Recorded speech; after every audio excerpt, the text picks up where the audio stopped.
síðasta áratuginn hafi orðið það sem kalla mætti renessans í pílagrímsgöngum í Evrópu. Eftir að pílagrímsgöngur höfðu nánast lagst af í nokkrar aldir hefur nú kviknað mikill áhuga á því að fara gömlu göturnar, ekki síst hina þekktu leið Pýreneafjöllin frá Saint-Jean-de-Port í Fraklandi til Santiago de Compostela á Spáni, þar sem álitið að Jakob postula sé hvarfinn. Á síðustu misserum hafa þúsundir manna gengið þessa löngu leið ár hvert. Þegar pílagrímsgöngur hófust frá Þingvöllum í Skálholt árið 2004 var ég strax mjög áhugasöm, enda hafði útivist og fjallaferðir löngum höfðað til mín og verið mitt áhugamál og mín uppbygging.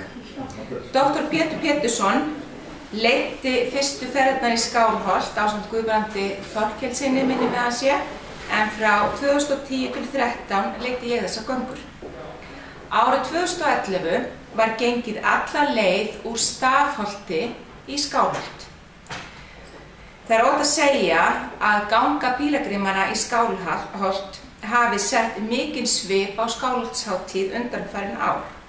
Og margir hafa sagt mér það að þeim finnst það beinlínis hátíðlegt þegar pílagrímarnir koma til kirkjunnar og ganga inn kirkjugólfið berfættir, sólbrunnir og veðraðir, og fyrir marga þeirra það stór sigur og mikill áfangi að komast alla þessi leið.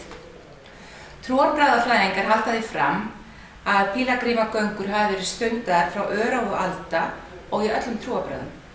Múslimar fara til Mekka, gyðingar til Jerúsalem og kristnir menn fóru oftar en ekki til Róm.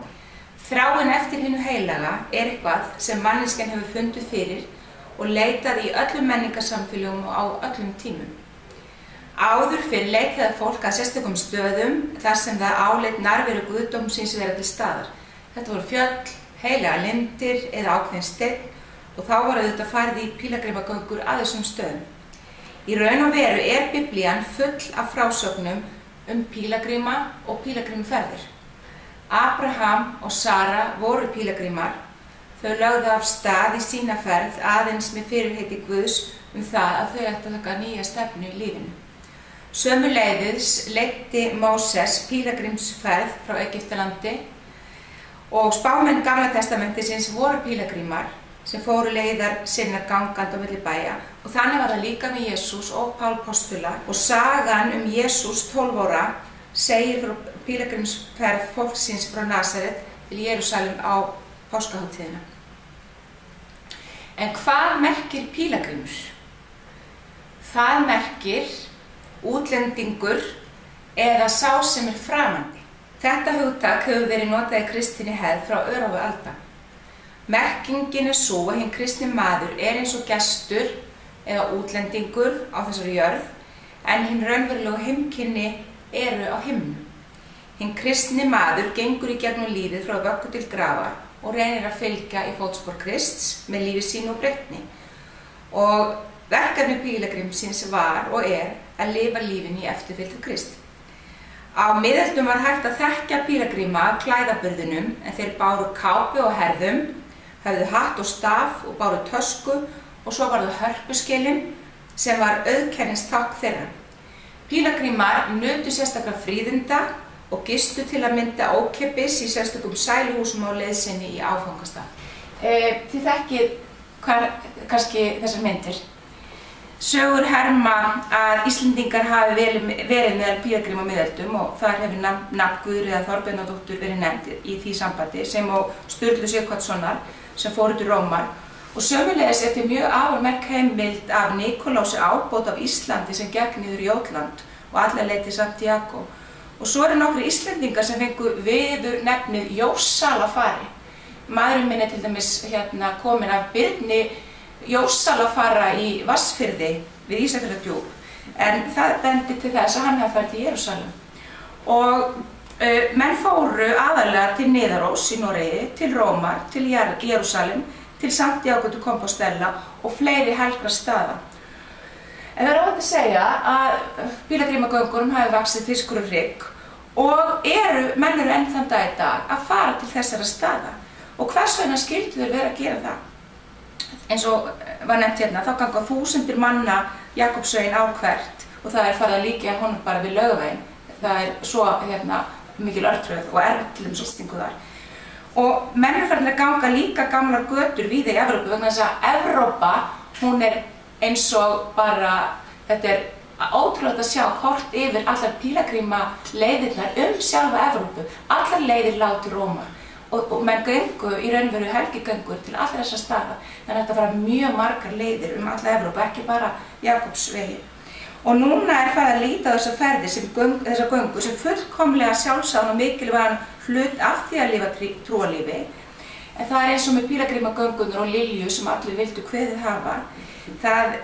Menn farnir að ganga þessar götur líka sem menningar pílagrímar og vilja þá ekkert hafa með því trúarlega gera. En pílagrímagöngur auðvitað öðruvísi heldur en venjuleg gönguferð eða útivist vegna þess að pílagrímsgangan ferðalag sem að leiði til Guðs og þess vegna einkennist ferðalagið af íhugun og kyrrð og bænalífi. Það álitið að helmingur, eða 1/3 til helmingur allra manna á miðöldum hafi einhvern tímann á ævinni farið í pílagrímsgöngu. Og það sagt að Gústaf Vasa Svíakonungur farið að áskaplega í töðunar honum því það var ekki hægt að ná í fólki, það var bara einhverju ferðalög, einhverju pílagrímagöngu og hann hafi sagt ganga minna, vinna meira. En svo flestir vita þá setti Marteinn Lúthers fram mjög mikla gagnrýni á pílagrímagöngunar og menn skildu kannski hugleiða hvers vegna það var. Og það kannski öðrum þræði vegna þess að þær voru misnotaðar af hálfu kirkjulegra yfirvalda. Menn voru til dæmis dæmdir til pílagrímagöngu í yfirbótarskyni og þau ykkar sem hafa lesið hérna frægu bók Kristínu Lafransdóttur, þeir vita hvað ég að tala En hvers vegna skyldu menn vera að fara í pílagrímagöngur í dag? Og það hefði auðvitað verið gerðar trúarfélagsfræðilegar rannsóknir á því og því hefur verið haldið fram að menn gangi einkum af 3 ástæðum. Fólk sem stendur á krossgötum í lífinu, af einhverjum ástæðum. Svo auðvitað þeir sem vilja fara í ævintýraleit. Og svo það hinir sem eru kannski orðnir fullorðnir og að gera upp líf sitt.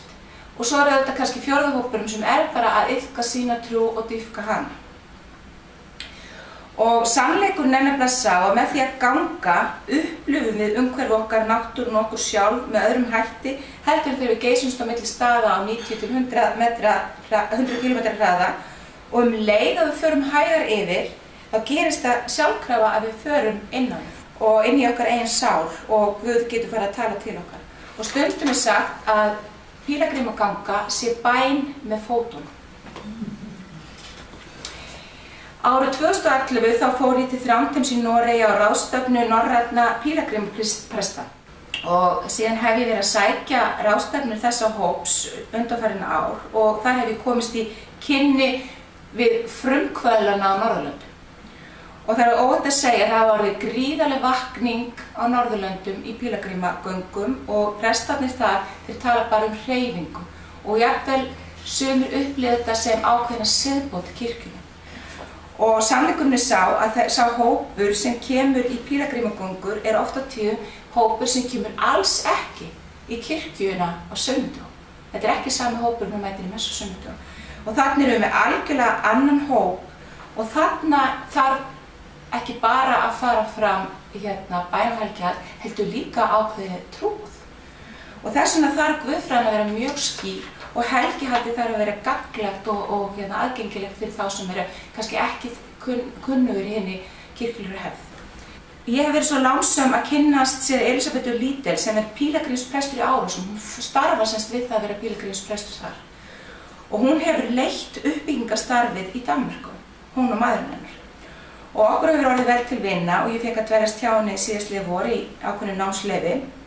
Og hér erum við að fara að þjóna við pílagrímsguðsþjónustu í Tómasarkirkjunni í Hamborg í febrúar síðastliðinn og það má ekki taka myndir inn í kirkjunni þannig að það var ekki hægt að taka myndir af því en þarna voru komnir saman það bil 1000 manns til pílagrímsguðsþjónustu sem vildu koma og margir komu líka til þess að fá fyrirbæn og farablessun áður en þeir lögðu af stað í pílagrímsgöngu sína, sumir Jakobsveginn. Og næsta ár, í ágúst, mánaðamótin ágúst-september næsta ári, þá stendur til að þetta fólk, sem sagt pílagrímsprestar á Norðurlöndum, komi hingað og hér verið stór ráðstefna.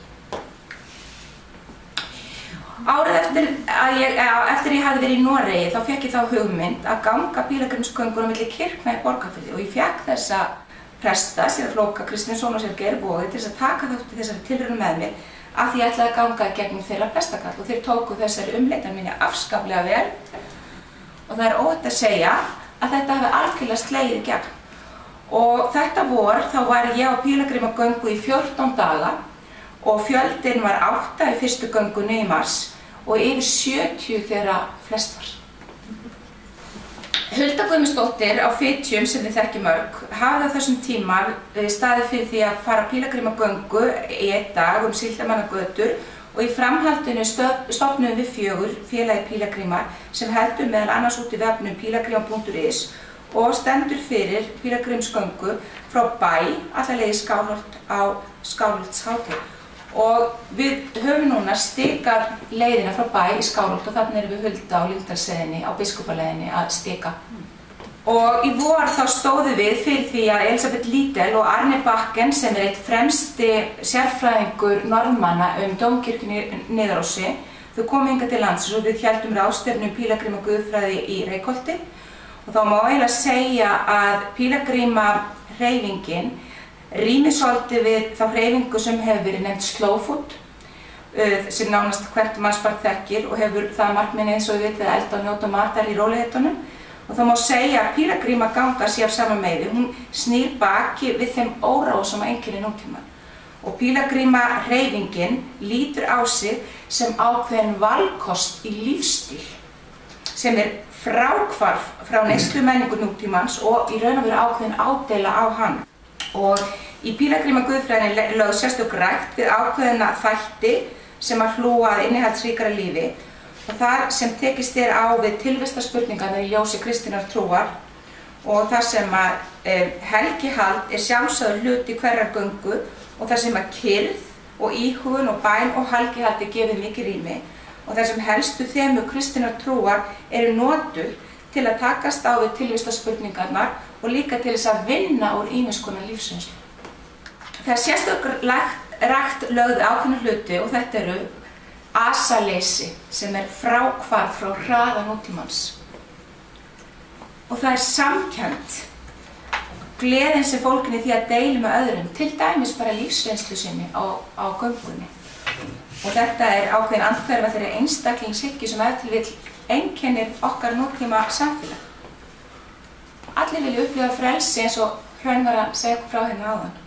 Og það er svo margt sem að getur haldið okkur fjötrum og komið í veg fyrir það að við blómstrum og njótum okkar til fulls og þess með frelsið svo mikið mál. Æðruleysið. Það er mikill styrkur að geta lifað í æðruleysið þrátt fyrir mótlæti og áföll. Og pílagrímurinn hann temur sér það að lifa í æðruleysi. Og svo er það kyrrðin. Í þögninni fáum við tækifæri til þess að hlusta á rödd Guðs og hvernig rödd Guðs vill tala til okkar. Og svo er það einfaldleikinn, þetta er mynd af innan úr svona sæluhúsi. Það að temja sér hófsamt og einfaldan lífstíl eykur á virðingu okkar fyrir verðmætum og gjöfum Guðs. Og að temja sér einfaldleika hlúir líka meira þakklæti sem er einn af lyklum lífshamingjunar. Og þetta tengist mjög sterkt í pílagrímaguðfræðinni bara líka hugmyndinni virðinguna fyrir sköpun Guðs og gjöfum náttúrunnar. Og svo er það sækist pílagrímurinn eftir andlegum þroska vegna þess að andlegur þroski er raunveruleg verðmæti í heimi sem að elur á neyslumenningu og efnishyggju. Menn hafa mikið velt fyrir sér mununum á þessu tvennu, pílagrímur eða ferðalangur, og margir hafa lagt af stað í áttina helgistað til að leita svara við áleitnum spurningum eða vegna þess að þeir stóðu á tímamótum í lífinu. Og því var það svo gott að setja sér markmið og ganga að ákveðnum helgistað og snúa svo þaðan breyttur maður með nýja lífsstefnu og þetta hafa margir pílagrímur upplifað þegar þeir hafa komið í áfangastað, þá er lífið ekki eins. Og pílagrímagöngur geta verið ákveðið tækifæri til þess að hjálpa okkur til að þroskast sem manneskjur, því að pílagríminn er ekki aðeins að fara á milli staða frá einu stað til annars, heldur hann hið ytra, heldur hann einnig á ákveðnu andlegu ferðalagi hið innra. Og túristinn hefur ekki endilega neitt slíkt í hyggju. Hann er ekki endilega neina andlegu ferðalagi. Pílagrímsferðir geta þannig hjálpa okkur til að horfast í augu við okkur eigin bresti og þær geta líka opinbera fyrir okkur styrkleika sem við höfðum ekki áttað okkur á. Og öðrum þræði er markmið pílagrímaferða að skapa tækifæri til að hinn trúaða manneskja fái tækifæri til að komast í samband við æðri veruleika sem hjálpar henni að verða heil. Og er það ekki þegar uppi staðið kannski aðal markmið okkar allra að vera heilar og heilbrigðar manneskjur. Takk fyrir.